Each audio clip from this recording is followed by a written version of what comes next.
ল্যাম্পপোস্টের কাছে দুর্নীতির অভিযোগে উত্তাল নসিবুর জাফরের মোড়। মুর্শিদাবাদ জেলার ভগবানগোলা 2 নম্বর ব্লকের অন্তর্গত রানীতলা থানার নসিবুর জাফরের মোড় এলাকায় ল্যাম্পপোস্ট বানানোর কাজকে কেন্দ্র করে চরম অসন্তোষে ফেটে পড়লেন স্থানীয় বাসিন্দারা। অভিযোগ, উন্নয়নের নামে নিম্নমানের ম্যাটেরিয়াল ব্যবহার করে ল্যাম্পপোস্টে খাড়া করা হচ্ছে, যে অল্পদিনই ঝুঁকিপূর্ণ হয়ে উঠতে পারে।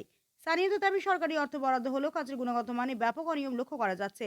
লোহার খুঁটি ও অন্যান্য সরঞ্জামের মান অত্যন্ত নিম্ন স্তরের হওয়ায় যে কোনো সময় দুর্ঘটনার আশঙ্কা করছেন এলাকাবাসী। এই অভিযোগকে সামনে রেখে এদিন ল্যাম্পপোস্টের কাজ বন্ধ রেখে বিক্ষোভে সামিল হন তারা। বিক্ষোভকারীরা জানান, বিষয়টি একাধিকবার সংশ্লিষ্ট দপ্তর ও জনপ্রতিনিধিদের জানানো হলেও কোনো কার্যকর ব্যবস্থা নেওয়া হয়নি। তাই বাধ্য হয়ে রাস্তায় নেমে প্রতিবাদ জানাতে হয়েছে। তাদের দাবি, অবিলম্বে কাজের মান যাচাই করে বাইরের বিরুদ্ধে উপযুক্ত ব্যবস্থা নিতে হবে এবং নতুন করে মানসম্মত উপকরণ দিয়ে ল্যাম্পপোস্ট বসানোর ব্যবস্থা করতে হবে।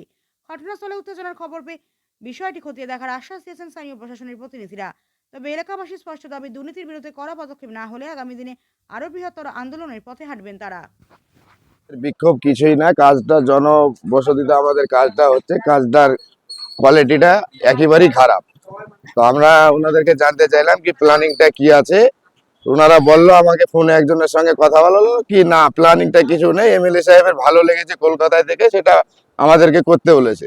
তো তবুও তো আমাদের এলাকায় এগুলো বসছে, তো ইলেকট্রিক পোল যেহেতু, ঝড় বৃষ্টির দিন আমাদের গ্রাম এলাকায় এখানে হাজার হাজার মানুষ সবসময় থাকে, তো কখন কি অ্যাক্সিডেন্ট হয়ে যাবে, সেটার জন্য আমরা বলছি কাজটার কোয়ালিটিটা কি আছে আর কিভাবে করলে হবে, সেটাই কোয়ালিটিটা তুচ্ছমানের কোয়ালিটি, সেটাই আমরা বলছি কি না, কোয়ালিটিটা একটু ভালো করে করতে হবে। তো এটাই আমাদের আবেদন। তো সারা বাংলার মানুষ দেখছে, হাড়ে হাড়ে টের পাচ্ছে কি না, উন্নয়ন নামে যে মুসলমান সমাজের যে আমাদের কি অবস্থা করলো মমতা ব্যানার্জি, সেটা তো শাসক দল, সেটা তো সবাই মানুষ দেখতে পাচ্ছে কি না।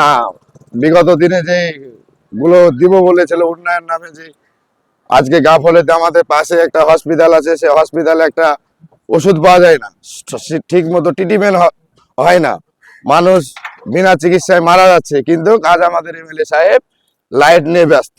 তো ভিতরে অন্ধকার আর বাইরে আলো দিয়ে কতটা মানুষের সমাজের উন্নয়ন হবে, সেটা মানুষ জবাব দিবে সামনে ইলেকশনের সময়, গণতান্ত্রিক প্রক্রিয়া, সেটা মানুষ বুঝিয়ে দিবে।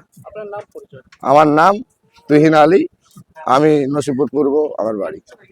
ইলেকট্রিকের কাজ হচ্ছে, ইলেকট্রিক ল্যাম্পপোস্টের কাজ হচ্ছে। সেখানে আমরা দেখতে গেলাম, সেখানে যে শিডিউলে কাজ অনুযায়ী কাজ হবে, শিডিউলটা একমাত্র নেই। আমরা দেখতে চাইলাম যে না, আপনার শিডিউলে কি আছে দেখান একটু, যে আপনারা কাজ করেন। এবার যেটা ওনারা মৌখিক যে কথাটা বললো, সে অনুযায়ী কোনো কাজ হচ্ছে না। মানে যে ল্যাম্পপোস্টটা যে ভার্টিক্যাল উপরে খাড়া হবে, এটা নাট বোল্টের উপরে, সেই নাট বোল্টটা কে ভার্টিক্যাল করেছে? হ্যাঁ, 250 আপনার রিং আছে, 250 রিং এর মধ্যে যেটাতে রেস করবে সে নাট বোল্টকে ভার্টিক্যাল করা আছে, আলাদা কোনো ভার্টিক্যাল দেওয়া নেই। এই জন্য আমি বললাম যে আপনাদের ঢালাই কতটুকু ভার্টিক্যাল কি আছে এটা দেখান, তারা কাজ করেন। এই হয়েছে আমাদের আবেদন ওদের কাছে। এখন পর্যন্ত সেটা পাওয়া যায়নি, এখন এই মাত্র এইভাবেই আছে। ওনারা ওদের যে রেট আছে সেটা দেখিয়েছে।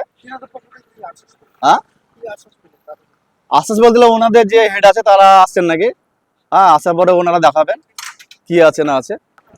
দেখুন, আমাদের যে এখানকার এমএলএ সাহেব রিয়াদ হোসেন সরকার, উনি তো দেশের তো আপনার ডেভেলপ করছেন, কিন্তু বিগত যারা টেন্ডারটা নিয়েছেন বা যারা কাজটা করছেন তাদের এটা গাফলতি, তারা ঠিক মতো কাজ করছেন না। হ্যাঁ, এই জন্য আমাদের একটা আবেদন যে না, যারা টেন্ডারটা নিয়েছেন তারা ঠিকভাবে কাজটা করুক। আর আমাদের এমএলএ সাহেব হ্যাঁ আছেন, তিনাকেও বলবো যে না, তিনি একটু দেখে নিক কাজটা ঠিক মতন হচ্ছেন কিনা। হ্যাঁ, এখন আপাতত বন্ধ আছে। হ্যাঁ, আমার নাম হচ্ছে MD Abdul Hamid, BDO office পাড়া।